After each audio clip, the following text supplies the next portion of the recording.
मैं जानना चाहता हूं कि भारत के इतिहास की किताबों में तुमने सिलेबस बना करके पढ़ाया कि 1857 पहली क्रांति थी जो अंग्रेजों के खिलाफ हुई थी और उसकी अगुवाई किसी मेरठ के और किसी उधर के किसी मंगल पांडे ने कर दी थी। तुमने इस देश को यह क्यों नहीं पढ़ाया कि अगर वो पहली क्रांति थी अंग्रेजों के खिलाफ तो ये तिलका मांझी, ये सिद्धू कानू, ये बिरसा मुंडा, ये किसके लिए लड़ रहे थे, और अगर वो लड़ रहे थे तो उनका इतिहास कहां है, ये हम भी जानना चाहते हैं। इस देश की हुकूमत ने क्या किया? आपके नायकों के नाम पर कभी टिकट जारी कर दिया, कभी कोई स्कीम चला दी, कभी कोई जगह का नाम रख दिया और इस तरह से उन्होंने आपको सम्मान दे दिया। जरा हम भी जानना चाहते हैं कि बस्तर में कितने सरकारी स्कूल खोला, कितने विश्वविद्यालय खोला, कितने सेंट्रल यूनिवर्सिटी खोला, कितने हॉस्पिटल खोला और कितना यहाँ के लोगों को शिक्षा और रोजगार के लिए आपने फैसला लिया है। अगर ये आप नहीं करते तो आप फिर किस तरह से हमारे लोगों को न्याय करेंगे? हमने जब अ से अनार कहा वो खुश हो गए, हमने जब आ से आम कहा वो और खुश हो गए, लेकिन हमने जैसे ही अ से अधिकार कहा वो नाराज हो गए। मांगने से भीख मिलती है, अधिकार नहीं मिलता, और अधिकार पाने के लिए हम उस हथियार और हिंसा की लड़ाई के समर्थक कतई नहीं हैं। और बाबा साहब अंबेडकर के संविधान ने हमें यह ताकत दे दी कि जमहूरियत एक तर्ज हुकूमत है कि जिसमें बंदों को गिना करते हैं, तौला नहीं करते। आपकी गिनती ज्यादा है तो आप एकजुट हो जाओ। आओ एससी एसटी ओबीसी समाज, माइनॉरिटी समाज के लोगों, बाबा साहब का संविधान हाथ में लेकर के अपने बच्चों की शिक्षा के लिए, अपने बच्चों के रोजगार के लिए, अपनी पढ़ाई कमाई दवाई के लिए एक होकर के आपको भारत बचाने की लड़ाई लड़ना होगा। और क्या सोनम वांगचुक की गिरफ्तारी हमारी पीड़ा का विषय नहीं हो सकती? और बस्तर के लोगों, हमसे बेहतर तो आप जानते होंगे कि आपके भी इलाके में जो आपके जल जंगल जमीन की लड़ाई लड़ता होगा, क्या वो महफूज है? नहीं है। क्या उसके ऊपर झूठे मुकदमे नहीं है? आज तो भाई ये कार्यक्रम हो रहा है और मैं भी हिम्मत करके बोल रहा हूं, लेकिन शासन प्रशासन के लोग सुन रहे होंगे और उन्हें लगेगा कि इनको भड़काया जा रहा है। नहीं साहब, आपसे तो सवाल पूछा जा रहा है कि आजादी के 75 साल बाद इस देश के आदिवासी को क्या मिला है? आप आदिवासियों को क्या चाहिए? एक अच्छा स्कूल चाहिए, एक अच्छा हॉस्पिटल चाहिए, एक अच्छी नौकरी चाहिए। आज हजारों करोड़ की कंपनियां लगी हैं, क्या बस्तर को दवाई मिल रही है क्या? भाई बस्तर में तो मुझे आकर पता चला कि जो हॉस्पिटल बीमारों को ठीक करने के लिए बनाया गया था, अब दिन आ गए हैं कि उन आदिवासी और पिछड़ों के इलाकों में, दलितों की बस्तियों के तमाम हॉस्पिटल ही बीमार हो गए हैं और वहां इलाज होने की बजाय इलाज बढ़ जाता है। केवल रेफर करने के लिए रेफरिंग सेंटर बना दिया गया है। इस देश में जिसकी आबादी 90% है, उसके लोग अगर बीमारी से मर रहे हैं तो क्या इस देश को चलाने वाले लोगों से यह सवाल नहीं पूछा जाना चाहिए कि हमारी जान की कोई कीमत बची है या नहीं बची है? भारत विश्व गुरु बने, लेकिन हमारे लोग अगर जिंदा ही नहीं बचेंगे तो ये सवाल हम किससे पूछने जाएंगे? केवल सड़क बना देना, पुल बना देना, हाईवे बना देना अगर विकास होता तो मैं जानना चाहता हूं कि ये जितने सड़क पुल हाईवे बने हैं, ये जहाज हैं, इनमें हमारे लोग कितने उड़ते हैं और कितने चलते हैं? हमारे लोग जहां हैं वहां तुम पहुंचते ही नहीं और जो उनके पास है वो भी तुम छीन लेते हो। वो हमारी इसी एकजुटता की ताकत से डरते हैं। वो डरते हैं इसलिए झूठ बोलते हैं। वो डरते हैं इसलिए कि कहीं ओबीसी और एससी एक न हो जाए।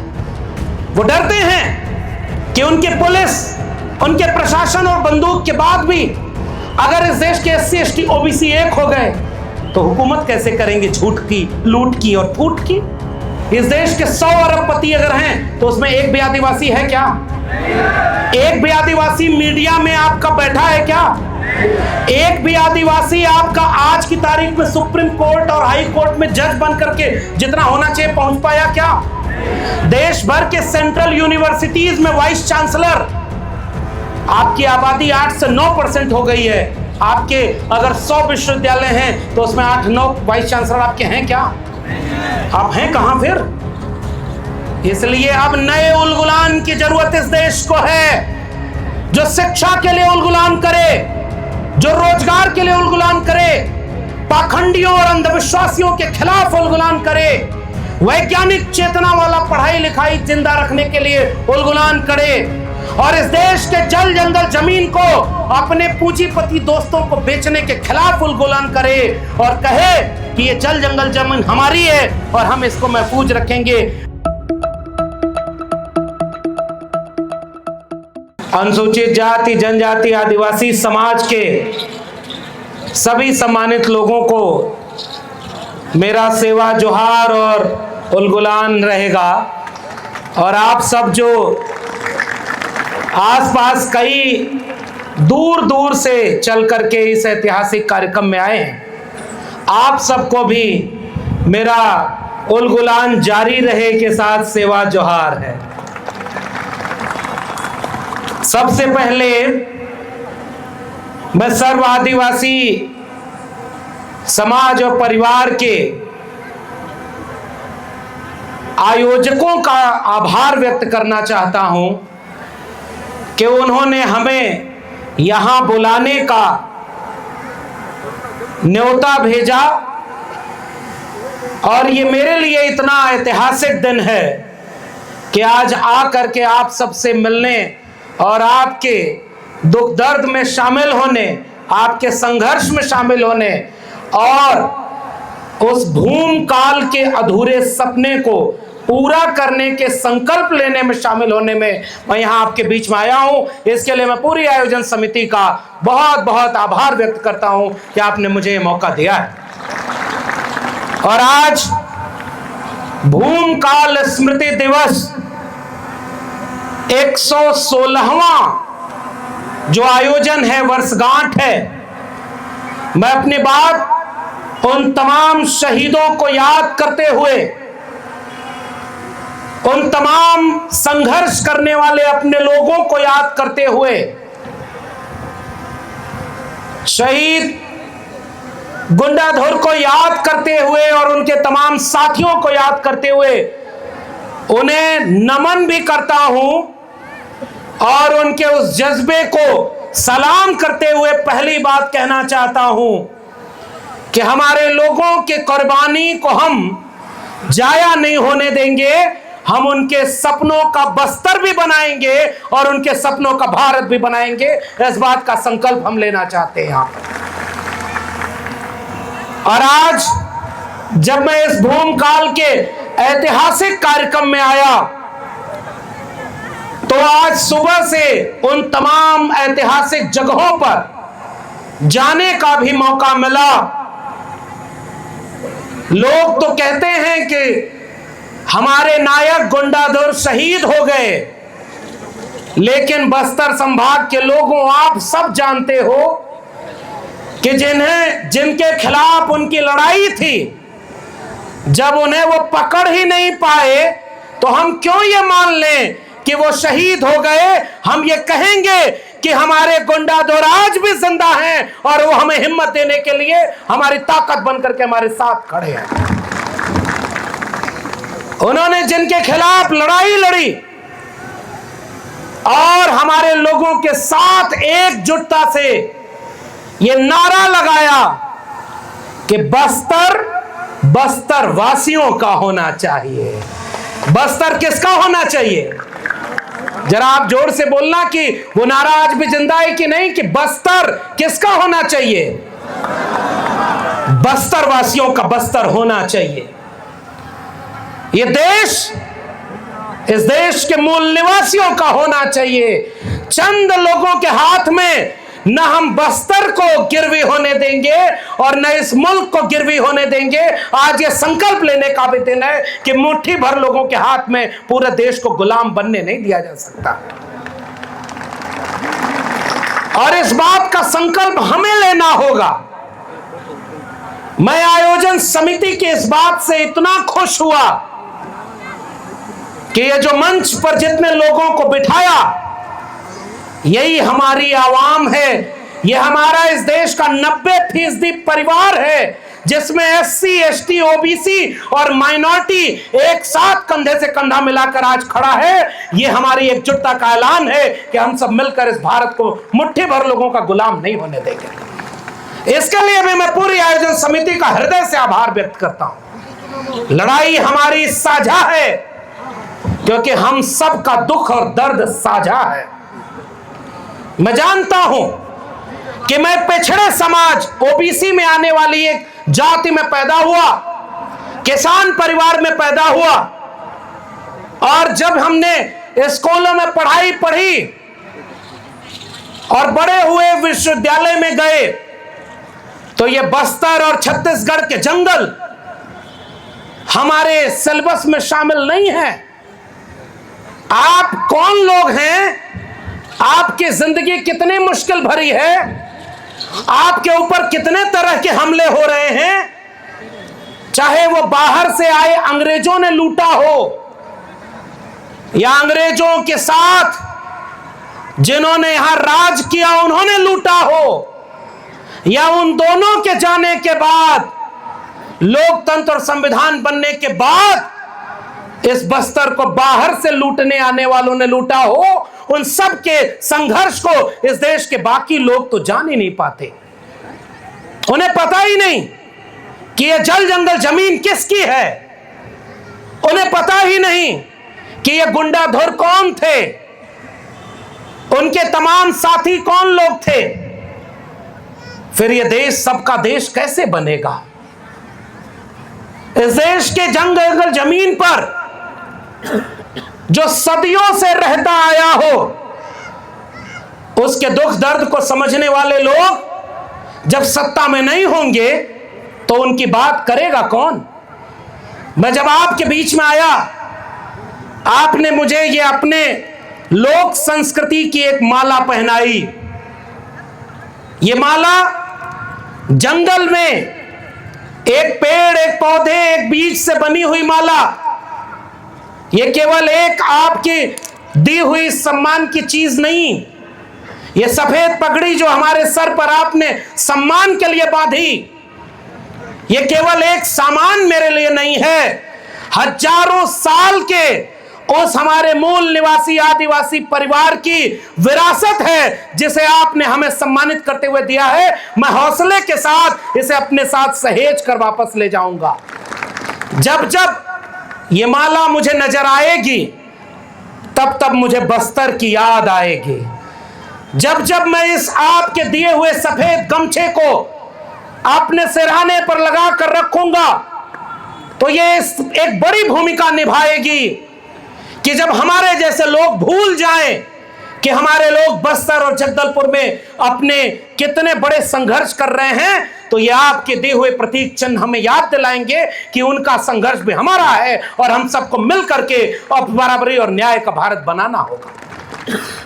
ये सम्मान, यहाँ के लोक नृत्य, ये जो हमारे नौजवान साथी हैं युवा प्रकोष्ठ के, मैं पिछले दिनों बस्तर के एक हिस्से में तो आया था जब कोंडा गांव में एक कार्यक्रम हुआ था और वहां हमारे बहुत सारे साथी मिले थे। उन्होंने यह निवेदन किया था कि आपको भूमिका लाना होगा, और मुझे खुशी है कि चंद दिनों बाद ही इतने शानदार कार्यक्रम में आने का मौका मिल गया। हमने जब इतने लोगों से बात की, इतने लोगों से मिलकर के उस इतिहास को जानने की कोशिश की, तो हमें पता चला कि भारत को अंग्रेजों से आजादी दिलाने वाले राष्ट्र नायकों में आदिवासी नायकों की तो जगह ही नहीं बन पाई थी। मैं तो दिल्ली विश्वविद्यालय में 14 साल प्रोफेसर भी रहा।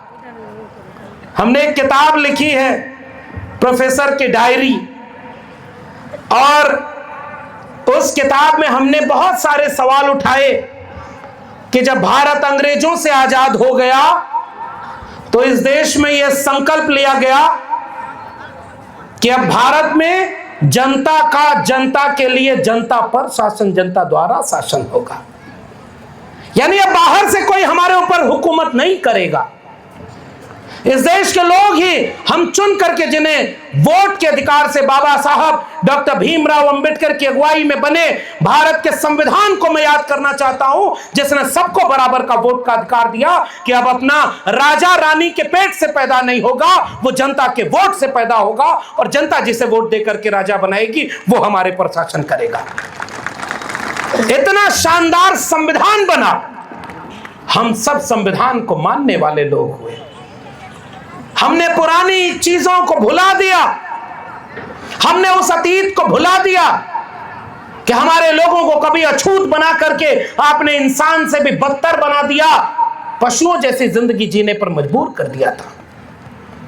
आपने इस देश के आदिवासियों को कभी भी सम्मान और अधिकार से नहीं देखा, इस देश की महिलाओं को अधिकार नहीं दिया, इस देश के पिछड़ों को अधिकार नहीं दिया, किसानों को अधिकार नहीं दिया। लेकिन तमाम बातें भुला करके हमने भी संकल्प लिया कि 26 जनवरी 1950 से जब भारत का संविधान लागू हो गया तो यह संविधान हम सबको बराबरी का अधिकार दे देगा। जो लोग राजा बनेंगे वो भेदभाव नहीं करेंगे।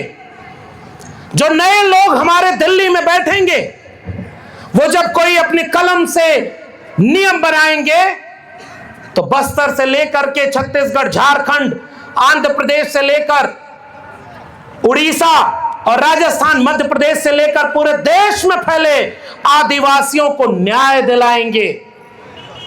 और इसके लिए जब संविधान सभा में बहस हुई, मेरे गांव के लोगों यहां पर मैं जब आया तो हमारे एक साथी कह रहे थे कि साहब देखो, बस्तर के लोग बड़े सीधे साधे और मासूम होते हैं, वो किसी के खिलाफ नहीं होते, मगर हमारी मासूमियत को किसी ने कमजोरी तो नहीं समझ लिया, किसी ने कमजोर तो नहीं मान लिया।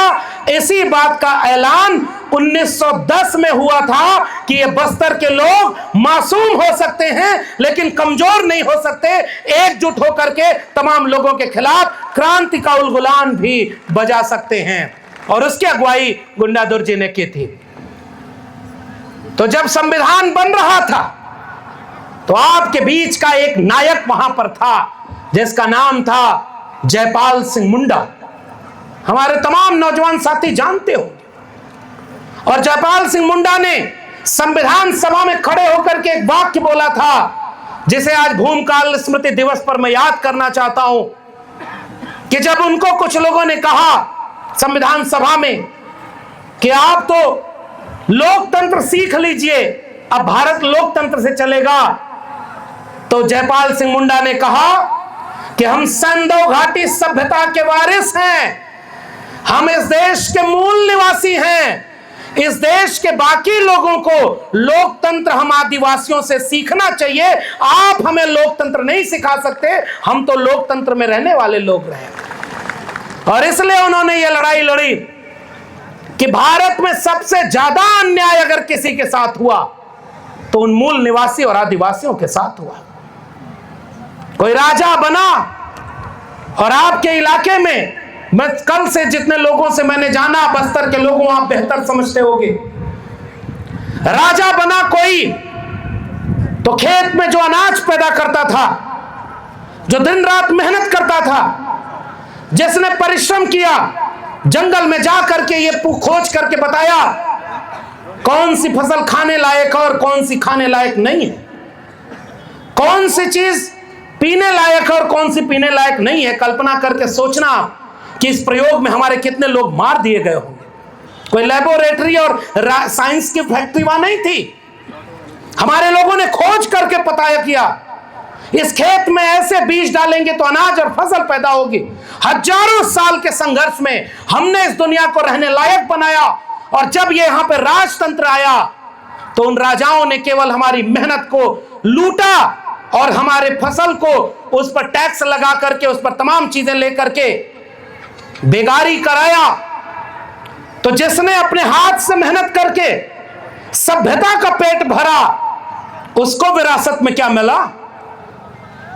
मैं आज यहां पर आकर के इस बात से हैरान हूं, और जब भी छत्तीसगढ़ आता हूं तो छत्तीसगढ़ के लोग एक वाक्य बोलते हैं। बस्तर के लोगों, आप मुझे बताना ये वाक्य सही है या कितना गलत। वो सब लोग कहते हैं कि हम तो भारत के उस जमीन के हिस्से पर रहते हैं जिस जमीन में सबसे ज्यादा खजाना है, सबसे अमीर जमीन है, लेकिन सबसे अमीर जमीन के हम सबसे गरीब लोग हैं। इस जमीन का कुछ भी हमारे पास नहीं आता और इसे लूट करके ले जाने वाले बाहर अमीर बन करके बैठते हैं। बताओ सही है कि नहीं? आपकी मेहनत को कल कोई राजा लूटा था, फिर कोई अंग्रेज आकर लूटा। आज क्या लूट बंद हो गई क्या? जरा जोर से बताना कि अब कोई नहीं लूटता क्या? हमारे देश के सामाजिक न्याय के लोगों ने एक बात कही थी कि इस देश के SC ST OBC माइनॉरिटी जो 90% हैं, कोई किसान था, कोई कुम्हार था, कोई बढ़ई था, कोई नाई था, कोई मोची था, कोई जंगल में फसल पैदा करता था, कोई पशुपालन करता था, कोई खेत में अनाज पैदा करता था। ये 90% मेहनत करने वाले लोग थे और जिसने मेहनत किया वो आज इतना गरीब क्यों है? ये सवाल इस देश के लोगों को चुभता नहीं है क्या? आज बाहर से बस्तर को देखो, बड़े बड़े लोग यहां पर आकर के भाषण देते हैं और कल भी एक लोग आकर के यहां अपने 1000 करोड़ के हवाई जहाज से उतरे, भाषण दिया और मुझे पता चला कि भाषण देते हुए दिल्ली वाले एक नेता ने बोला कि आने वाले 5 साल में हम बस्तर को देश का सबसे विकसित और सबसे नंबर 1 का इलाका बना देंगे। बताओ बोला कि नहीं बोला? तो बताओ ये पहली बार बोला क्या? आज ऐसे लोगों की हुकूमत है जो जहां जाते हैं वहीं बोलते हैं कि आप हमको वोट दे देना, हम आपके इलाके को नंबर 1 बना देंगे। तो नंबर 2 कौन रहेगा? जहां चुनाव आता है वहां तुम नंबर 1 बनाने चले जाते हो। और दूसरे एक नेता हैं, मैं नाम नहीं ले रहा हूं, ये वैचारिक मंच है और समझदार को इशारा काफी, हरकतें बताती हैं कि हम किसकी बात कर रहे हैं। दूसरे एक नेता हैं, अगर आज वो आपके कार्यक्रम में आएंगे या आते जहां जहां, तो कहते हैं कि मेरा तो बचपन से आदिवासियों से नाता रहा है।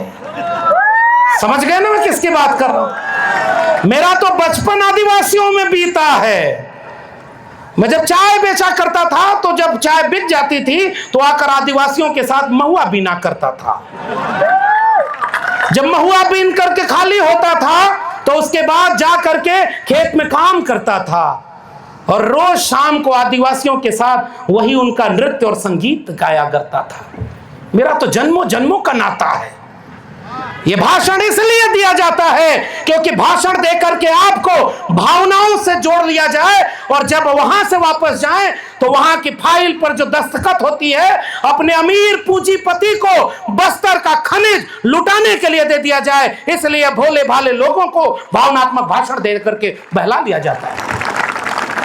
कब तक इस तरह के भाषण पर आप ये सोचते रहेंगे कि सामने वाला बोला कि मेरा तो बचपन से आपसे रिश्ता है और आपने मान लिया क्योंकि उसने आपका कपड़ा पहन लिया था जब आपके बीच में आया था, आपकी टोपी लगा ली थी, आपने भोले भाले लोगों आपने उनको ताकत दे दी और ताकत दे करके क्या किया? मुझे पता नहीं कि यह तथ्य सही है या गलत, आप बताइएगा। मुझे लोगों ने बताया कि देश के गृह मंत्री के बेटे के नाम से भी यहां पर कुछ जमीन आवंटित कर दी गई है जिसके नीचे कुछ खनिज और लिथियम है, जो बेटा बिना बैट बल्ला पकड़े ICC का चेयरमैन बन गया है। उस बेटे के नाम पर भी यहां पर सब काम हो रहा है। अगर गलत होगा तो बताइएगा, नहीं दिया होगा तो कुछ दिन बाद दे देगा, काम तो उसे वही करना है। इस बस्तर को जब हमने किताबों में पढ़ा तो बस्तर की छवि या इस पूरे आदिवासियों की छवि देश में क्या बनाई गई कि ये हिंसक लोग होते हैं, ये तीर तलवार की बात करते हैं, ये सभ्य लोग नहीं होते। दिल्ली में बैठ करके किसी ने यह समझाया कि सभ्यता का मतलब क्या होता है। दिल्ली में बैठकर, देश के बड़े बड़े शहरों में बैठ करके कुछ लोगों ने इस देश को समझा दिया कि हम जो कपड़ा पहनते हैं वो सभ्य होता है और तुम जो कपड़ा पहनते हो असभ्य होता है, और हमने मान लिया। हमारी भाषा बहुत अच्छी है, तुम्हारी भाषा अच्छी नहीं। हमारा खान पान बहुत अच्छा है, तुम तो महुआ पीते हो। हमारी संस्कृति बड़ी अच्छी है, तुम्हारी संस्कृति में तो कुछ है ही नहीं। हम लोग भी इस बात को नहीं जान पाए।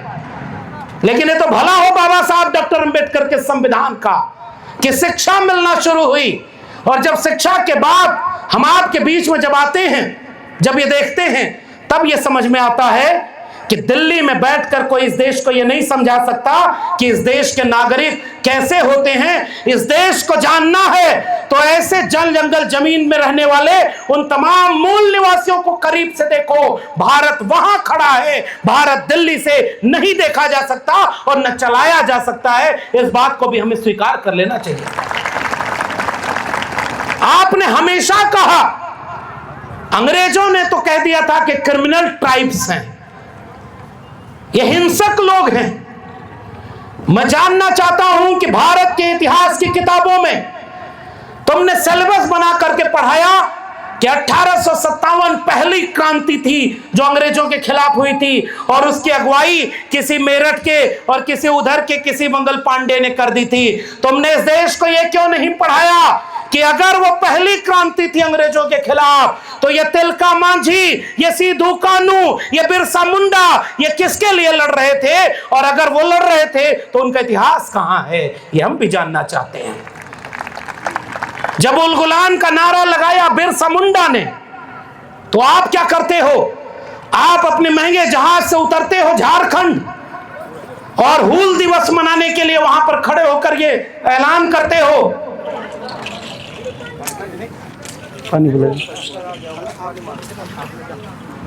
आप जाकर के वहां पर यह ऐलान करते हो कि हम बिरसा मुंडा को राष्ट्र नायक मानते हैं। इस देश की हुकूमत ने क्या किया?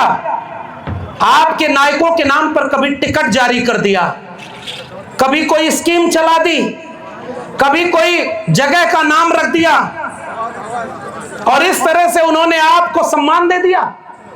जरा हम भी जानना चाहते हैं कि बस्तर में कितने सरकारी स्कूल खोला, कितने विश्वविद्यालय खोला, कितने सेंट्रल यूनिवर्सिटी खोला, कितने हॉस्पिटल खोला, और कितना यहां के लोगों को शिक्षा और रोजगार के लिए आपने फैसला लिया है। अगर ये आप नहीं करते तो आप फिर किस तरह से हमारे लोगों को न्याय करेंगे?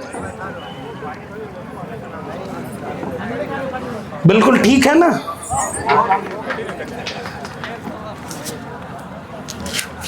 आज हमें एक बड़ी लड़ाई लड़ने की जरूरत है। आज इस देश में हो क्या रहा है? दो तरह से हमला इस देश के मूल निवासियों पर आया। मैं जानकर हैरान हुआ, मैं आपके जगदलपुर या शहर के बस्ती के पास गुजरा तो लोगों ने बताया कि इस पूरे इलाके में सबसे ज्यादा ट्राइब्स लोग रहते हैं, आदिवासी रहते हैं, लेकिन शहर में नहीं रहते। हमने पूछा कि ये बड़े बड़े होटल, ये बड़ी बड़ी इमारतें, ये बड़े बड़े प्रतिष्ठान, ये दुकानें, क्या ये आदिवासियों की हैं? फिर क्या मिला आदिवासियों को? आपके लिए संविधान में कुछ थोड़े से प्रावधान किए गए। जयपाल सिंह मुंडा लड़ रहे थे आदिवासियों को सम्मान और हक दिलाने के लिए, मिला केवल आरक्षण। शेड्यूल कास्ट, शेड्यूल ट्राइब को उनकी आबादी के मुताबिक आरक्षण, और आरक्षण केवल दो जगह लागू हुआ था, सरकारी शिक्षा और सरकारी नौकरी में। ये हमारे जितने नौजवान यहां पर हैं ये जानते होंगे। सरकारी शिक्षा और सरकारी नौकरी को भी अब धीरे धीरे प्राइवेट हाथों में बेच दो, फिर आरक्षण खत्म हो गया।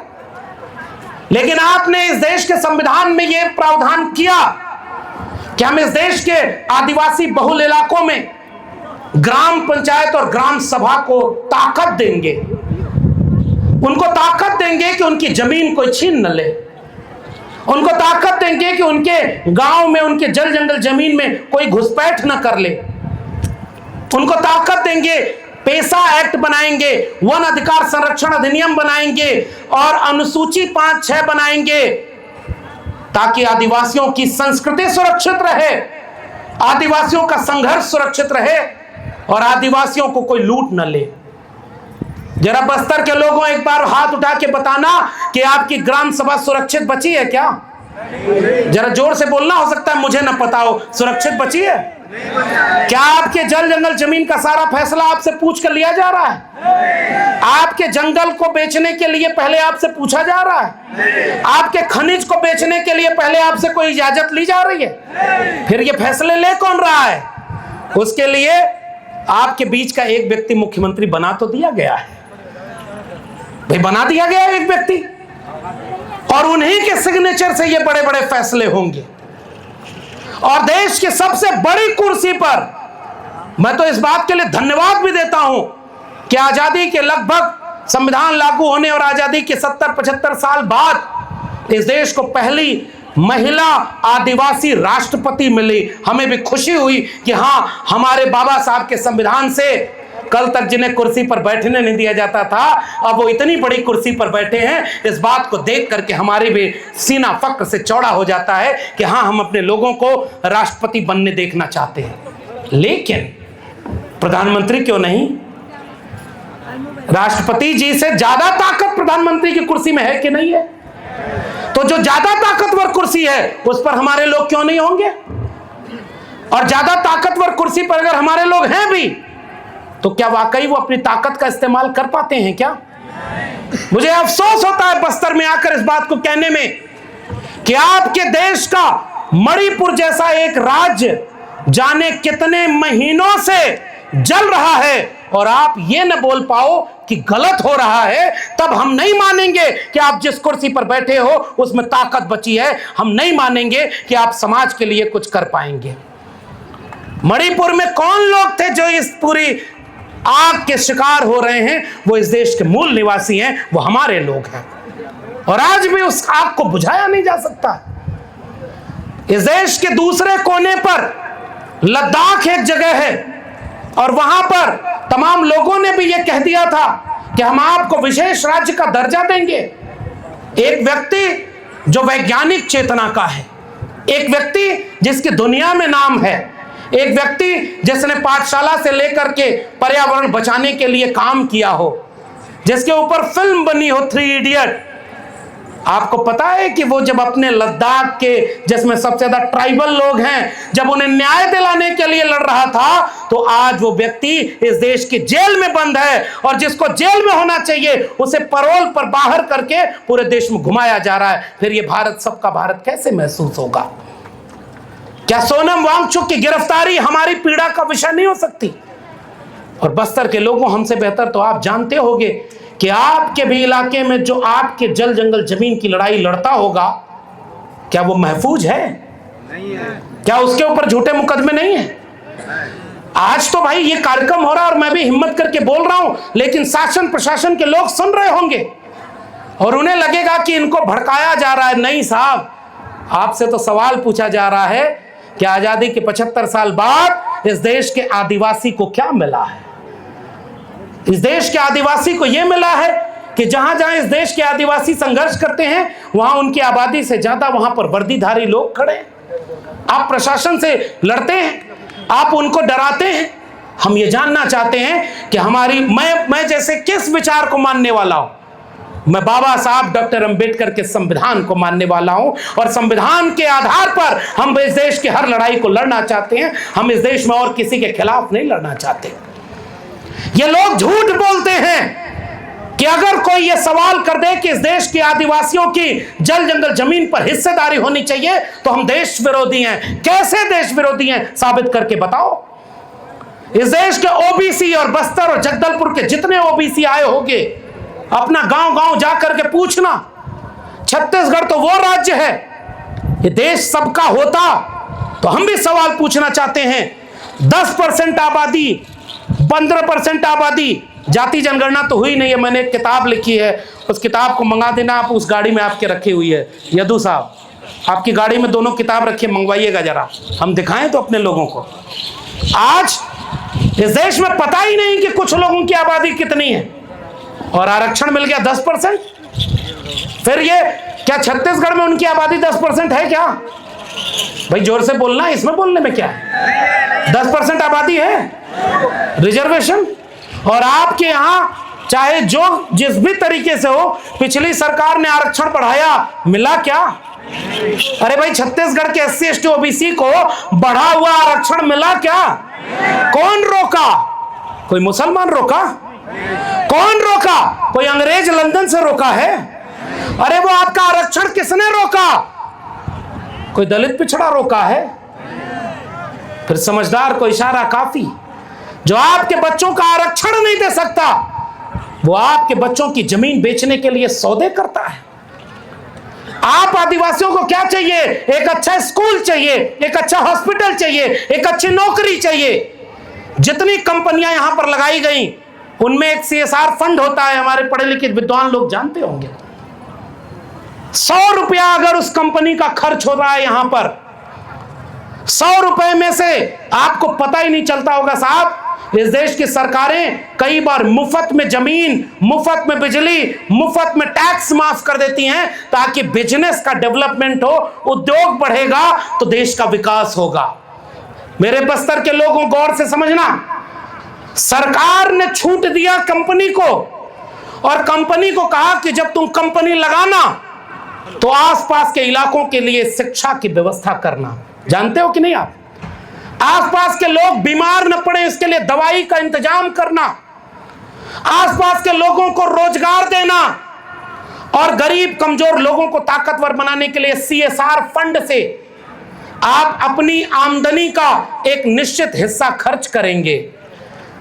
आज हजारों करोड़ की कंपनियां लगी हैं, क्या बस्तर को दवाई मिल रही है क्या? भाई, बस्तर में तो मुझे आकर पता चला कि जो हॉस्पिटल बीमारों को ठीक करने के लिए बनाया गया था, अब दिन आ गए हैं कि उन आदिवासी और पिछड़ों के इलाकों में, दलितों की बस्तियों के तमाम हॉस्पिटल ही बीमार हो गए हैं, और वहां इलाज होने की बजाय इलाज बढ़ जाता है। केवल रेफर करने के लिए रेफरिंग सेंटर बना दिया गया है। इस देश में जिसकी आबादी 90% है, उसके लोग अगर बीमारी से मर रहे हैं, तो क्या इस देश को चलाने वाले लोगों से यह सवाल नहीं पूछा जाना चाहिए कि हमारी जान की कोई कीमत बची है या नहीं बची है? भारत विश्व गुरु बने, लेकिन हमारे लोग अगर जिंदा ही नहीं बचेंगे तो यह सवाल हम किससे पूछने जाएंगे? इस सवाल को देश विरोधी नहीं कहा जा सकता, इस सवाल को राष्ट्र विरोधी, और इस सवाल को किसी पार्टी या किसी जाति धर्म विरोधी नहीं देखना चाहिए। यह सवाल हमारे उलगुलान का सवाल है, यह सवाल हमारे शिक्षा रोजगार का सवाल है कि उसे लूटा कौन और आज भी कौन लूट रहा है। तुम दुनिया के सामने जाकर ये झूठ बोलते हो, केवल सड़क बना देना, पुल बना देना, हाईवे बना देना अगर विकास होता, तो मैं जानना चाहता हूं कि ये जितने सड़क पुल हाईवे बने हैं, ये जहाज हैं, इनमें हमारे लोग कितने उड़ते हैं और कितने चलते हैं? हमारे लोग जहां हैं वहां तुम पहुंचते ही नहीं, और जो उनके पास है वो भी तुम छीन लेते हो। कौन जवाब देगा कि पुलिस प्रशासन लगाकर फर्जी ग्राम सभा बना करके आपकी जमीनों को हड़पा जा रहा है कि नहीं? बताओ, ये कठिन सवाल हम पूछे कि ना पूछे? यहां से हम दिल्ली में बैठ करके जब कई बार वीडियो देखते हैं, ये हमारे कई नौजवान युवा साथी है, अद्भुत वीडियो बनाते हैं, ये इनका हौसला बढ़ाना, ये करण और इनकी पूरी टीम के लोग हैं। कई बार ये यहां से वीडियो बनाते हैं, किसी खेत से, किसी खलिहान से, किसी जंगल से, किसी पहाड़ से, किसी नदी के किनारे से, और ये पूछते हैं कि ये देश जो विश्व गुरु बन रहा है, उसमें इस देश के 8 से 9% आदिवासी कहां हैं? 5 किलो अनाज दे रहे हो उन्हें पेट भरने के लिए? 5 किलो अनाज लेकर पेट भरो, और शौचालय बनवा दिए हैं, उसके बाद सुबह शाम उसका इस्तेमाल करो। तीसरा क्या करेगा?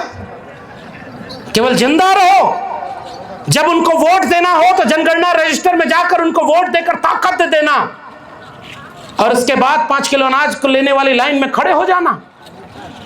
मैं DU, JNU, जामिया, बड़े बड़े विश्वविद्यालय इस देश में बने हैं। आपके बस्तर जगदलपुर के कितने वहां पर प्रोफेसर पहुंच पाए, कितने डॉक्टर पहुंच पाए, कितने इंजीनियर पहुंच पाए?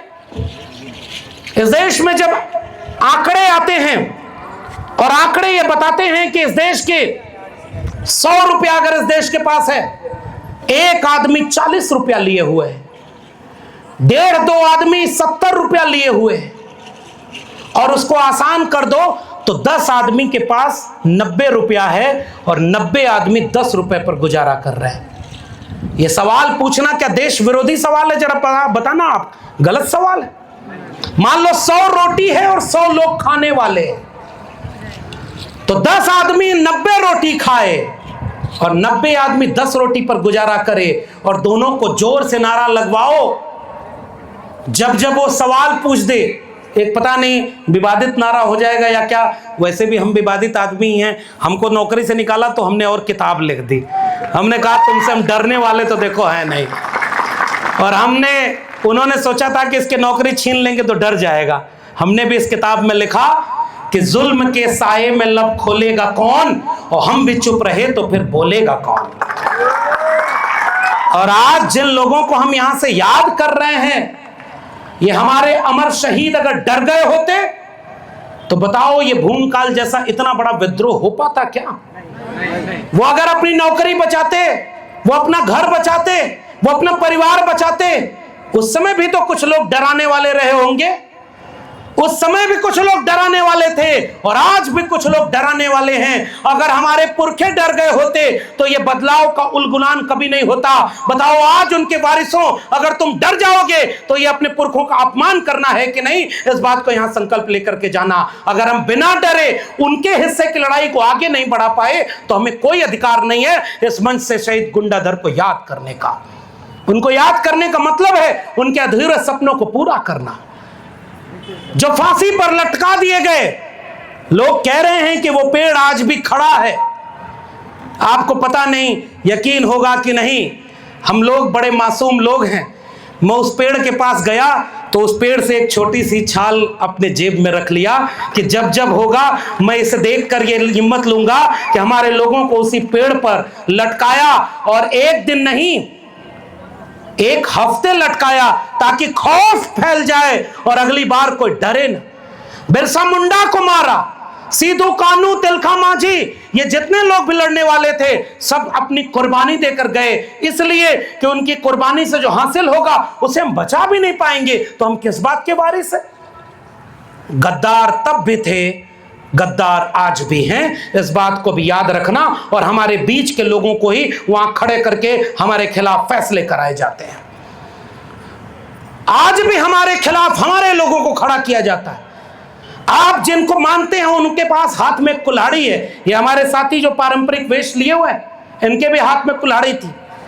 जब जब जंगल काटने वाले आए तो उन्होंने जंगल की लकड़ियों को यह कहा कि तुम कुल्हाड़ी को वोट दे दो, कुल्हाड़ी वोट दे करके तुम्हारी ताकत से जब जीतेगी तो तुम्हारे हक में फैसला लेगी। और कुल्हाड़ी को इसलिए वोट देना क्योंकि कुल्हाड़ी में जो लकड़ी लगी है वो भी तो तुम्हारे बीच की लगी है। और जब जब जंगल की लकड़ियों ने कुल्हाड़ी की लकड़ी को देख करके कुल्हाड़ी को वोट दिया, जंगल काटे गए, जंगल बर्बाद हुए हैं। इसलिए फैसला लेना कि जो आपके विचारधारा के साथ खड़ा हो वही आपका हितैषी है। ये बहरूपिये कल किसी और रूप में आए थे, आज किसी और रूप में आ रहे हैं और आपका सब कुछ लूट करके कहीं और ले जा रहे हैं। जंगल यहां, लकड़ी आपकी नहीं, खनिज आपका, उसे आप निकाल नहीं सकते। मुझे तो पता चला अंग्रेजों ने भी कानून बना दिया था, बाद में राजाओं ने बनाया।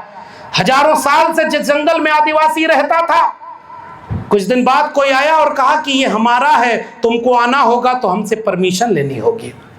सही है। बाद में उन्होंने किसी और कानून बनाया कि अगर तुम्हें कुछ करना होगा तो हमसे इजाजत लेनी होगी। आज वही कुछ लोग इस तरह से कहते हैं ऐसे कार्यक्रम मत करो। आयोजकों को फोन आया होगा पुलिस का, प्रशासन का, कि लक्ष्मण यादव को क्यों बुला रहे हो। मैं भी जानना चाहता हूं, देश के प्रधानमंत्री और गृह मंत्री को अगर इस बात का अधिकार है कि वो बस्तर में आकर झूठ बोल करके जाएं कि 5 साल में बस्तर को भारत का नंबर 1 बना देंगे, तो बाबा साहब का संविधान हमें भी इजाजत देता है कि उनके झूठ की पोल खोलने के लिए आपके बीच में आए और उसी संविधान को हाथ में लेकर हम उनके झूठ का पर्दाफाश करेंगे। आप झूठ बोलते रहे कि 15 लाख हर अकाउंट में आएगा।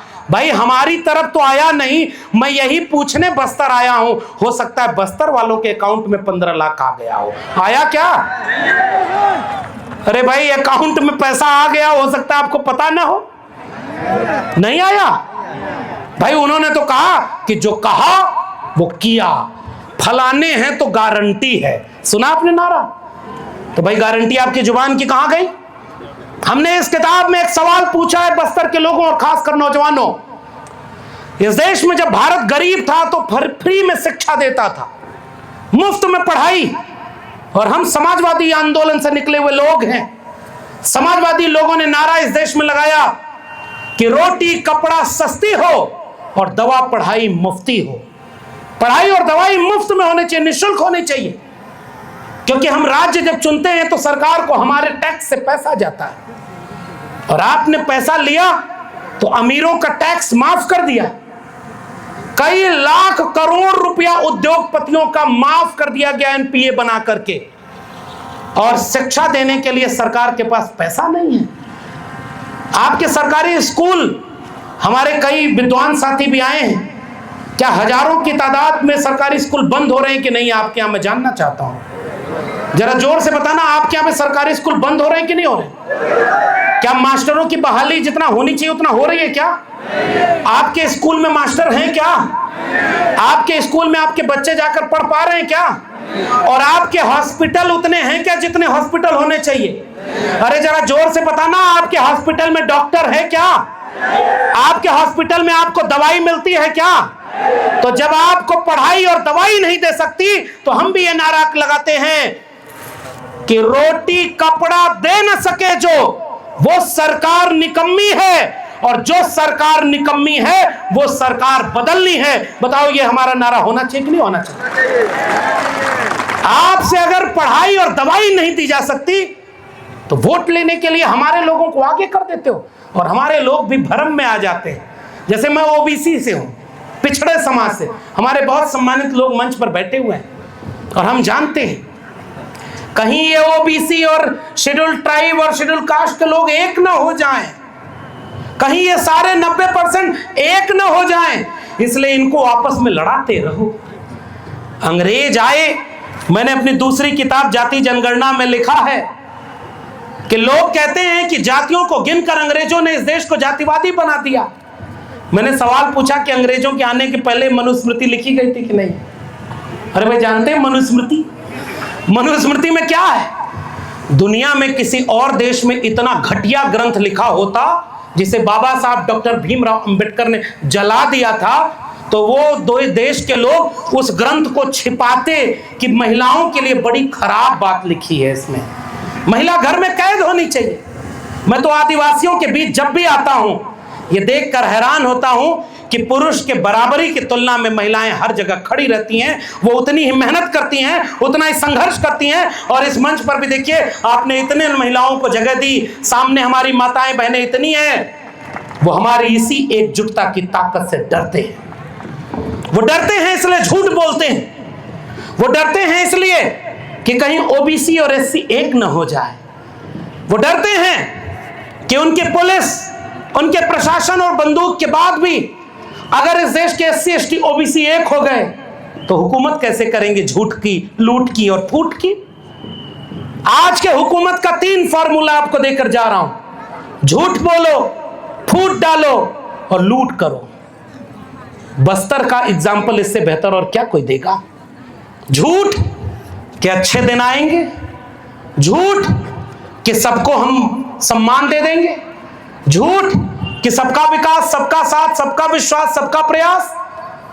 हम जानना चाहते हैं कि जाति जनगणना क्यों नहीं करा रहे? जिसकी जितनी संख्या भारी उसकी उतनी हिस्सेदारी अगर वो नहीं मिलती तो बताओ तुम झूठे हो, और हम तुम्हारे झूठ का बेनकाब करने के लिए ऐसे किताब भी लिखेंगे और आम आवाम के बीच जाएंगे और उनसे कहेंगे कि झूठों के झूठ पर यकीन न करना, उनसे आंख में आंख डाल करके सवाल करना कि यहीं जब कोई लड़ा तो कोई सोनी सूरी भी कैसे हो गया, कोई यहां लड़ा तो यहां हमारी एक बड़ी प्रिय कवित्री है, उनका नाम है जसिंता केरकिट्टा। उन्होंने एक छोटी सी कविता लिखी है, पढ़े लिखे विद्वान लोगों आप भी समझना। हमने जब अ से अनार कहा वो खुश हो गए, हमने जब आ से आम कहा वो और खुश हो गए, लेकिन हमने जैसे ही अ से अधिकार कहा, वो नाराज हो गए। समझ गए ना? वो जंगल देखने आए तो उनको गाड़ी में बिठाकर पूरा जंगल घुमाओ और वो भी अंग्रेजी में कहें wow what a beautiful Bastar, और 4 आदिवासी खड़े होकर के पूछ दें कि बस्तर की जल जंगल जमीन अपने 2 उद्योगपतियों को लुटा क्यों रहे हो, तो कहे कि ये अर्बन नक्सल है, ये देश विरोधी है, इसको पकड़ो और जेल में डाल दो। वो डरते हैं। किस बात से डरते हैं वो डरते हैं, किस बात से डरते हैं? वो तमाम गोला बारूद, पुलिस, फौज और तमाम तरह के लोगों के बावजूद वो डरते हैं। इसलिए डरते हैं क्योंकि कहीं ये निहत्थे और गरीब लोग उनसे डरना बंद न कर दें, इसलिए वो आपसे डरते हैं। हम डर रहे हैं इसलिए वो डरा रहे हैं, लेकिन हम उनसे कोई चीज लूट रहे हैं, मांग रहे हैं, छीन रहे हैं? हम तो ये जानना चाहते हैं कि अगर आज जाति जनगणना हो जाए तो जरा बताओ कि इस देश के 100 अरबपतियों में कितने आदिवासी हैं? जरा जोर से बताना नौजवानों, अगर आपको पता हो। इस देश के 100 अरबपति अगर हैं तो उसमें एक भी आदिवासी है क्या? एक भी आदिवासी मीडिया में आपका बैठा है क्या? एक भी आदिवासी आपका आज की तारीख में सुप्रीम कोर्ट और हाई कोर्ट में जज बन करके जितना होना चाहिए पहुंच पाया क्या? देश भर के सेंट्रल यूनिवर्सिटीज में वाइस चांसलर, आपकी आबादी 8 से 9% हो गई है। आपके अगर 100 विश्वविद्यालय हैं तो उसमें 8-9 वाइस चांसलर आपके हैं क्या? आप हैं कहां फिर? केवल जनगणना रजिस्टर में दर्ज हुए कुछ आंकड़े हैं। और इसलिए कि आदिवासी के सवाल पर बात ना हो, और जब विदेश से कोई देश देखने आए तो कुछ आदिवासियों को वहां ले जाओ और उनसे झिंगा लाला का डांस करा करके कहो कि यही आदिवासी है। नहीं साहब, इस देश का पढ़ा लिखा आदिवासी भी है जो सूट बूट पहनकर कभी जयपाल सिंह मुंडा बनता है तो कभी इस देश में आज भी देश चलाने वाले लोगों में शामिल हो सकता है। इसलिए उनको अपना एस्थेटिक सेंस और अपनी धारणा को बदलना चाहिए। इस देश में आदिवासी भी पीएम, सीएम और डीएम क्यों नहीं बन सकता? इस देश का ओबीसी भी पीएम, सीएम और डीएम क्यों नहीं बनेगा? और जिसकी जितनी आबादी है उतना प्रोफेसर, वाइस चांसलर और डॉक्टर क्यों नहीं बनेगा? ये सवाल कोई पूछ देता है तो प्रशासन को लगता है कि ये सवाल गलत है। कैसे गलत हो गया ये सवाल? और आप पूरे देश में शिक्षा देनी चाहिए, पाखंड फैला रहे हो। और पाखंड कैसे? ही हमारे ओबीसी समाज के जितने लोग आए हैं वो सब जानते होंगे। जब जब मैं छत्तीसगढ़ आता हूं, एक कथावाचक की चर्चा यहां के लोग करते हैं। कथावाचक जब जब आया छत्तीसगढ़ में तो एक आदमी ने हमें वीडियो दिखाया। वो आ करके ऐसे लाखों लोगों की कथा करता है जिसमें 90% हमारे लोग होते हैं, और कथा कहते हुए कहता, 1 लोटा जल सभी समस्याओं का हल। बताओ, जो जल जंगल जमीन में हजारों साल से रह रहा है उसको नहीं आके बाहर से लोटे वाले जल से कह रहा है 1 लोटा जल सभी समस्याओं का हल। उसका वीडियो हमने देखा, कह रहा था अगर आपका बच्चा स्कूल जाए, परीक्षा आ गई हो, अगर वो पास ना हो, लगे कि फेल हो जाएगा, तो जिस दिन परीक्षा देने जाए एक बेलपत्री उठाना, उस पर शहद लगाना और फला जगह लगाकर देख लेना, आपका बच्चा पास हो जाएगा। मैं उसी दिन कह के आया कि खबरदार रहना, ये निंजा टेक्निक परीक्षा पास होने की भारत के बाहर नहीं जानी चाहिए। तुम यहां कर्मकांड करके भारत को विश्वगुरु बनाने का झूठ बोल रहे हो। एक एक कथावाचक घुमा रहा है पूरे देश में। कोई कहता है हिंदू राष्ट्र बनना चाहिए, कोई कहता है सब हमारा धर्म है। अरे हम भी तो कहना चाह रहे हैं कि आपके यहाँ जो पीली पगड़ी बांधी जाती है वो तो इस देश के ओबीसी की भी पगड़ी है। इस देश के ओबीसी भी पीला गमछा पहनते हैं, इस देश के आदिवासी भी पीला गमछा पहनते हैं। आप हमारे यहाँ उत्तर भारत आना, यहाँ यादव समाज के भी बहुत लोग हैं और तमाम समाज के लोग हैं। मैं उत्तर भारत से भी एक बात बताऊं कि हमारे यहाँ भी शादी में हल्दी में ऐसे ही चावल को लपेट करके उसको माथे पर लगा करके पूजा जाता है। जैसे आदिवासी पूजता है वैसे ओबीसी भी पूजता है। हम और आप दोनों प्रकृति पूजक रहे हैं, लेकिन हमारे लोगों को कोई बरगलाने के लिए बीच में आकर बैठ गया, बीच में बैठ गया। और वो बीच में आकर के बैठा और कहा कि हम तुम्हें बताएंगे कि तुम्हें ये पूजा करनी कैसे है। मैं तो खुश होता हूं कि आदिवासी सब जगह अपनी पूजा अपने से करता है, वही करना। एक आदमी गया और एक ओबीसी समाज जो पढ़ा लिखा थोड़ा जागरूक हो गया था, तो एक आदमी गया कथा उथा कहाई, तो उसके बाद कहा कि जाओ बच्चा, मैं तुम्हें आशीर्वाद में स्वर्ग दे देता हूं, खुश रहना, अब हमारा दान दे दो। तो दान देने वाला कहा, जाओ बाबा, मैं तुम्हें दान में पूरा दिल्ली दे देता हूं। वो बोला कि दिल्ली तुम्हारे बाप की है जो मुझे दे रहा है? तो सामने से जवाब आया, स्वर्ग क्या तुम्हारे बाप का है जो सबको बांटे जा रहे हैं? और ये मैंने कह रहा हूं भाई, ये तो अब सोशल मीडिया पर चल रहा है।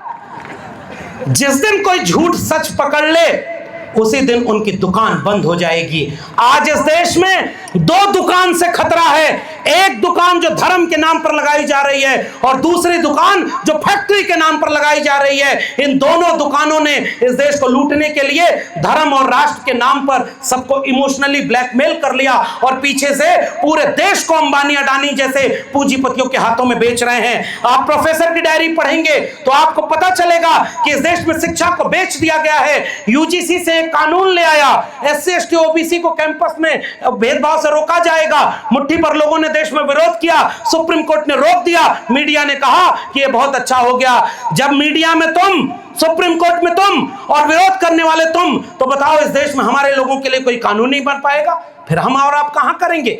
शिक्षा बिक गई तो बताओ सबसे पहले अनपढ़ कौन बनेगा? ये देश के एससी एसटी ओबीसी बनेंगे। जब देश का एससी एसटी अनपढ़ हो जाएगा तो सबसे पहले कहां जाएगा? या तो नशे में जाएगा। आप तो महुआ पीते थे तो लिमिट में पीते थे ताकि इलाज भी होता था, दवाई भी होती थी।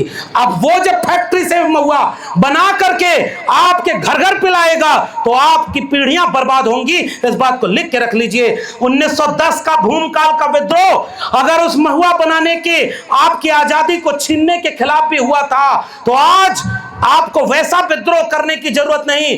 बाबा साहब का संविधान हाथ में लेकर के संवैधानिक तरीके से अपनी ताकत दिखाओ, वरना महुआ नहीं, आने वाली पीढ़ियों के शिक्षा, रोजगार सब छीन लिया जाएगा और पीढ़ियां गुलाम पैदा होंगी। इस बात का संकल्प लेने का दिन भी आज होना चाहिए। और इसलिए मैंने कहा कि आपको पढ़ना चाहिए कि आप यहां पर अपना जल जंगल जमीन जैसे नहीं बचा पा रहे, वैसे इस देश के लोग शिक्षा नहीं बचा पाए। विश्वविद्यालय बिक गए। जो पढ़ाई हमने 300 रुपए में की, आज वो पढ़ाई 30,000 रुपए में हो रही है। कितने लोगों के पास इतना पैसा है? जो पढ़ाई हमने की बहुत कम पैसे में, आज वो लाखों लाख। अगर आप आदिवासियों, आपके तो आईआईटी आईआईएम में एमबीए करने और मेडिकल के बहुत कम बच्चे जाते हैं। अभी एक नौजवान से मिलवाया उन्होंने कि ये डॉक्टर बना है, उनको मनोबल बढ़ाओ। गरीब हो कोई बात नहीं, लेकिन जमीर को गिरवी रखना, उससे बड़ी गरीबी दूसरी कोई होती भी नहीं। खुददारी सबसे बड़ी होती है। एक एक रुपया जोड़ करके अपने बच्चों को शिक्षा जरूर दिलाना, यह मैं निवेदन आपसे करके जा रहा हूं। अगर पढ़ा सको तो अपने बच्चों को बाहर पढ़ाना, लेकिन पढ़ाई अगर नहीं होगी तो फिर गुलामी होगी। बाबा साहब डॉक्टर भीमराव अंबेडकर, संत गाडगे ने कहा कि अगर थाली ना हो तो हाथ पर रोटी रखकर खा लेना, लेकिन अपने बेटा और बेटी को शिक्षा जरूर दिलाना, क्योंकि शिक्षा मानसिक गुलामी से आजादी दिलाती है। और एक बात और कि अगर आपको हक और अधिकार चाहिए, मांगने से भीख मिलती है, अधिकार नहीं मिलता। और अधिकार पाने के लिए हम उस हथियार और हिंसा की लड़ाई के समर्थक कतई नहीं हैं। और बाबा साहब अंबेडकर के संविधान ने हमें यह ताकत दे दी कि जमहूरियत एक तर्ज हुकूमत है कि जिसमें बंदों को गिना करते हैं, तौला नहीं करते। आपकी गिनती ज्यादा है तो आप एकजुट हो जाओ। आओ एससी एसटी ओबीसी समाज, माइनॉरिटी समाज के लोगों, बाबा साहब का संविधान हाथ में लेकर के अपने बच्चों की शिक्षा के लिए, अपने बच्चों के रोजगार के लिए, अपनी पढ़ाई कमाई दवाई के लिए एक होकर के आपको भारत बचाने की लड़ाई लड़ना होगा। और आखिर में मैं ये निवेदन भी करूंगा, क्योंकि मेरा समय लगभग पूरा हो गया और मुझे मजबूरी है कि आज ही फ्लाइट पकड़ के निकलना है, लेकिन ये कार्यक्रम चलता रहेगा। आप लोग बैठे रहना और जाते जाते ये जरूर संकल्प लेना कि भूमकाल के ये जो जगदलपुर से लेकर के बस्तर के इलाके में अगर वो फांसी देने वाला पेड़ आज भी खड़ा है तो शायद इस इंतजार में खड़ा है कि जिनको फांसी पर लटकाया गया उनके सपने पूरे करने के लिए अगली पीढ़ी के लोग उस संकल्प को पूरा करें और खुशहाल बस्तर बने, बस्तर बस्तर वालों का बने, भारत भारत वालों का बने। हम यही कोशिश करना चाहते हैं, लेकिन ये नहीं चाहिए इस देश में कि मुट्ठी भर लोगों के हाथ में तुमने पूरा भारत बेच दिया। और बस्तर के लोगों, आखिरी में एक उदाहरण देके जा रहा हूं। अभी एयरलाइंस कंपनियां आई थी और उसने क्या बोला था, एक कंपनी ने हड़ताल कर दी, पूरे देश की एयरलाइंस ठप हो गई थी कि नहीं? जरा पढ़े लिखे नौजवान जितने सोच के बताना। 100 अगर जहाज उड़ता है तो 100 में 90 जहाज केवल एयर इंडिया और इंडिगो के पास है, जिसमें से 63-64 जहाज केवल इंडिगो के पास है। सरकार ने कहा कर्मचारी बढ़ाओ, इंडिगो ने कहा जब हवाई जहाज ही नहीं उड़ाएंगे। 1 हफ्ते तक बंद कर दिया, हाहाकार मच गया, सरकार को अपना फैसला वापस लेना पड़ा। मैं सोचता हूं कि जिस दिन अडानी अड़ गया, ये देश कहां जाएगा? तुमने सारा कुछ अडानी को लूटता दिया, और ऐसे वक्त में तुम पूंजीपतियों के हाथों पूरा देश देकर के नारा क्या लगाए थे? सौगंध मुझे इस मिट्टी की, मैं देश नहीं बिकने दूंगा। आयरनी देखो रे साहब, वो बेच रहे हैं भारत को, मैं चैन से कैसे सो जाऊं। वो लूट रहे हैं भारत को, खामोश में कैसे हो जाऊं। हाँ, मैंने कसम उठाई है, मैं देश नहीं बिकने दूंगा। सौगंध मुझे इस मिट्टी की, मैं देश नहीं बिकने दूंगा। बचपन में हम लोग चिड़िया उड़, कौवा उड़ और तोता उड़, मैना उड़ इधर खेलते थे कि नहीं? खेलते हैं ना। आज वाला जब आया तो उसने कहा LIC उड़, BSNL उड़, MTNL उड़, कंपनी उड़, नवरत्न कंपनी उड़, हवाई जहाज उड़, और सब उड़ा करके अडानी को बेच दिया। और आपको कह दिया मेरा क्या है जी, हम तो फकीर आदमी है, झोला लेके चल देंगे। हमको और आपको तो इसी देश में रहना है। और आप एकजुट हो जाना, मेरा निवेदन मान के चलना दोस्तों। हमने तो नौकरी कुर्बान की, हमारे पुरखों ने तो जान कुर्बान कर दी। उनकी जान कुर्बानी का कोई मतलब नहीं निकलेगा क्या? इसलिए अगर हम ताकत से लड़ेंगे तो सत्ता के पास बड़ी ताकत होती है। वो आपको डराएगी, मीडिया से आपको बदनाम कराएगी, आपके खिलाफ काम करेगी और आपको झूठे मुकदमे में फंसाकर जेल में डालेगी। लेकिन कितने लोगों को 1910 का भूमकाल इसलिए कामयाब हो गया क्योंकि उस समय पूरे इलाके के सभी लोग एक साथ खड़े होकर के उलगुलान किए थे।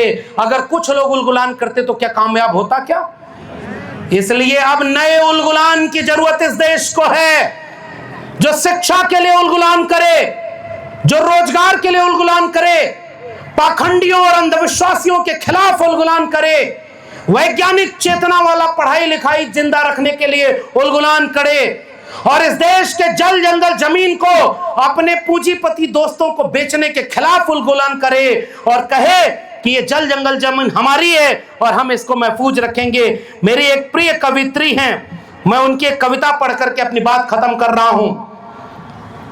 ऑक्सीजन की कमी से बहुत सी नदियां मर गईं, ऑक्सीजन की कमी से बहुत सी नदियां मर गईं, पर किसी ने ध्यान नहीं दिया कि उनकी लाशें तैर रही हैं मरे हुए पानी में अब भी। नदी की लाश के ऊपर आदमी की लाश डाल देने से किसी के अपराध पानी में घुल नहीं जाते। नदी की लाश के ऊपर आदमी की लाश डाल देने से किसी के अपराध पानी में घुल नहीं जाते। वे सब पानी में तैरते रहते हैं जैसे नदी के साथ आदमी की लाशें तैर रही हैं मरे हुए पानी में अब भी। एक दिन जब सारी नदियां मर जाएंगी, मर रही हैं कि नहीं मर रही? और अभी तो हमें किसी ने बताया कि उसमें से बालू निकालने के लिए नदी को ही रूपांतरित कर दिया, गांव के गांव डूब गए। दिल्ली को दिखाई देता है क्या? आपके मारे जाने, आपके लूटे जाने, आपके तबाह किए जाने का दर्द दिल्ली को नहीं होता। एक देश बनता तब है जब साझा सुख और साझा दुख हो। अगर मणिपुर में आग लगे तो केरल अगर झुलसे नहीं, अगर लद्दाख में कोई पकड़ा जाए हमें दुख दर्द ना हो, अगर यूपी में कोई दंगा हो बस्तर सजग ना हो, और जगदलपुर की लड़ाई से झारखंड एक न हो जाए, हम सब अगर एक सुख और दुख में शामिल नहीं होंगे तो कैसे फिर देश बनाओगे? किसका देश बनाओगे? अपनी जमीन बचा नहीं पा रहे। दिल्ली में जहां रहता हूं उतना जहरीली हवा थी, दूसरे की सरकार रहती थी तो ये सब लेकर के सड़क पर उतर करके डांस करते रहते थे, बहुत हवा जहरीली है क्योंकि विपक्ष की सरकार है। और जैसे ही उनकी सरकार बन गई, वही जहरीली हवा पवित्र वायु बन गई, और उसी में कोई बाबा लेकर आके कह रहा है सांस खींचो, सांस छोड़ो, और योगा करके सबको बीमारी ठीक कर रहा है। ये जितने, एक आया पाखंडी कह रहा है कि गौमूत्र में हल्दी मिलाकर पियो कैंसर ठीक हो जाएगा। अपने बीमार हुआ तो थर्मामीटर लगा करके पैरासीटामोल खा के ठीक हो रहा था। तुम किसको मूर्ख बनाते हो? हमें कुछ नहीं चाहिए तुमसे, जो हमारा है वो हमारे पास रहने दो। मैं चाहता हूं कि प्रकृति कुर्बान हो जाएगी तो हमारे बच्चे क्या कहेंगे कि तुम हमारे लिए कोई दुनिया छोड़कर नहीं गए, तुम शिक्षा नहीं छोड़ के गए, तुम संविधान नहीं छोड़ के गए, तुम कुदरत तो छोड़ के जाओ। तब जेसिंटा अपनी कविता में कहती हैं, एक दिन जब सारी नदियां मर जाएंगी ऑक्सीजन की कमी से, तब मरी हुई नदियों में तैरती मिलेंगी सभ्यताओं की लाशें। नदियां ही जानती हैं उनके मरने के बाद आती है सभ्यताओं के मरने की बारी। इसलिए मैं आपसे गुजारिश करके जा रहा हूं, ना कहां इस देश और दुनिया को रहने के लिए पर्यावरण बचाना था। आज भी भारत का नक्शा लेना, एक नक्शे में खनिज संसाधन लगाना, एक में पर्यावरण और जंगल लगाना, तीसरे में आदिवासी लगाना, और तीनों नक्शों को जब एक पे रखोगे तो जहां जंगल है वहीं आदिवासी है, और जहां आदिवासी है वहीं पर्यावरण सुरक्षित है, और जहां आदिवासी है वहीं खनिज संसाधन सुरक्षित है। मुझे यकीन है कोई आदिवासी आपसे ये नहीं कहता कि विकास मत करो, लेकिन कोई आदिवासी ये नहीं चाहता कि विनाश हमारा करो और विकास अपने दोस्तों का करो। ऐसा विकास हमें कबूल नहीं है। इसलिए हम आपसे गुजारिश करते हैं, हाथ में हाथ मिलाने का वक्त है। और ओबीसी समाज के जितने लोगों यहां आए हो, आपकी भी संस्कृति वही, भाषा वही, आपका भी दुख दर्द वही, तो आपका भी संघर्ष का नारा उलगुलान होना चाहिए। और छोटी छोटी बातों में कभी उलझना मत। अगर तुम्हारी तादाद ज्यादा है तो नाक छोटी करना, दिल बड़ा करना। जीतने का यह हुनर भी आजमाना चाहिए। जंग अगर भाई से हो तो हार जाना चाहिए। अपनों से मत लड़ना कभी, और हर कमजोर की ताकत बनकर के खड़ा होना। आप एकजुट होगे तो बाहर से कोई आपको लड़ा कर कमजोर नहीं कर पाएगा। और नौजवानों को कहूंगा, कलम और किताब हाथ में रखो। वो तुम्हें तलवार बांट रहे हैं, हम कह रहे हैं बाबा साहब अम्बेडकर के संविधान पर चलकर कलम और किताब हाथ में रखना, तभी आने वाले समय में बचा पाओगे। और यह आखिरी लड़ाई है। अगर संविधान हम नहीं बचा पाए, अगर जल जंगल जमीन हम नहीं बचा पाए, अगर शिक्षा नहीं बचा पाए, वैज्ञानिक चेतना नहीं बचा पाए, पर्यावरण नहीं बचा पाए, आने वाली पीढ़ियां 25 साल बाद, 50 साल बाद पूछेंगी, तुम तो गुंडाधुर को याद करके भूमकाल दिवस मनाकर शान से कहते थे कि हमारे पुरखे फाइटर थे, लड़ गए, और तुम्हारे सामने संविधान खत्म हो रहा था, तुम्हारे सामने जल जंगल जमीन लूटा जा रहा था, तुम्हारे सामने शिक्षा बर्बाद की गई, तुम्हारे सामने पूरा देश कुछ लोगों के हाथों बेच दिया गया, तब तुम क्या कर रहे थे? मैं कम से कम डंके की चोट पर कहूंगा, अपनी नौकरी बचाया नहीं, और उलगुलान का झंडा हाथ में लेकर जो सच था वही कहने के लिए पूरे देश में खड़ा हो गया। और इसीलिए आने वाली पीढ़ियों से आंख मिला सकूं, और आप भी सोचना कि वो आने वाली पीढ़ियां हमें माफ नहीं करेंगी अगर हम ये लड़ाई हार गए तो। याद रखना, जंगल में आग लगी तो एक सारी चिड़िया भागने लगी, एक चिड़िया अपने चोंच के एक बूंद पानी से जंगल की आग बुझा रही थी। तमाम मंच के सम्मानित लोगों, आपको आखिरी बात कह के विदा लूंगा। बहुत सारी चिड़िया हंसते हुए कह रही थी, इतनी बड़ी आग तुम्हारे चोंच के एक बूंद पानी से बुझ जाएगी क्या? उस चिड़िया का जवाब बस्तर और जगदलपुर के लोगों, उन अपने क्रांतिकारी शहीदों को याद करते हुए यह पैगाम आखिरी दे करके जा रहा हूं, लड़ाने वाले आएंगे, लड़ना मत, बांटने वाले आएंगे, बांटना मत, लूटने वाले आएंगे, लूटने मत दो, हाथ से हाथ पकड़ करके खड़ा होना। वो चिड़िया तुम्हारे लिए कुछ पैगाम देकर गई कि जब बाकी हंस रही थी कि तुम्हारे इतने चोंच के बूंद पानी से जंगल की आग बुझ जाएगी क्या, उस चिड़िया का पैगाम मेरा आखिरी पैगाम है। उस चिड़िया ने कहा कि मुझे पता है कि मेरे चोंच के एक बूंद पानी से ये जंगल की आग नहीं बुझेगी, मगर जब आने वाले समय में इस आग का इतिहास लिखा जाएगा तो मेरा नाम आग लगाने वालों में नहीं, आग बुझाने वालों में शामिल होगा। इसलिए मैं अपनी जान कुर्बान करके भी इस आग को बुझाना चाहती हूं। इसी उम्मीद के साथ हम लड़ेंगे हर जुल्म और ज्यादती के खिलाफ, बाबा साहब का संविधान हाथ में लेकर हम लड़ेंगे। तमाम 90% लोगों को बाहों में बाहें, हाथ में हाथ लेकर, तनी हुई मुट्ठियों के साथ। हमारी लड़ाई आने वाली पीढ़ियों को बचाने की लड़ाई है।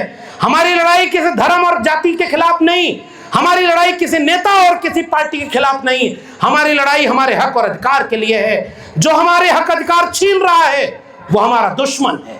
जो हमारे हक अधिकार लूटने में मदद कर रहा है, भले ही वो हमारी जाति बिरादरी का हो, वो भी हमारा दुश्मन है। और जो हमारी लड़ाई में हमारे साथ खड़ा है, हम उसको अपना साथी मानेंगे और तब तक इस लड़ाई को लड़ेंगे जब तक जीत न जाए। बिरसा मुंडा के उलगुलान की वो लपट आज भी जिंदा है। गुंडा धोरा उनके साथियों का इंकलाब आज भी जिंदा है। भूमकाल का वो कुर्बानी आज भी जिंदा है। और हम लड़ेंगे इस उम्मीद के साथ कि जालिम हमेशा हारते हैं, इंसानियत हमेशा जीतती है। इसी उम्मीद के साथ आप सबको बहुत बहुत धन्यवाद। जय भीम, जय मंडल, जय संविधान। उलगुलान जिंदाबाद, इंकलाब जिंदाबाद, संविधान जिंदाबाद। सेवा जोहार। बहुत बहुत सेवा जोहार लक्ष्मण यादव सर। मैं आप सभी से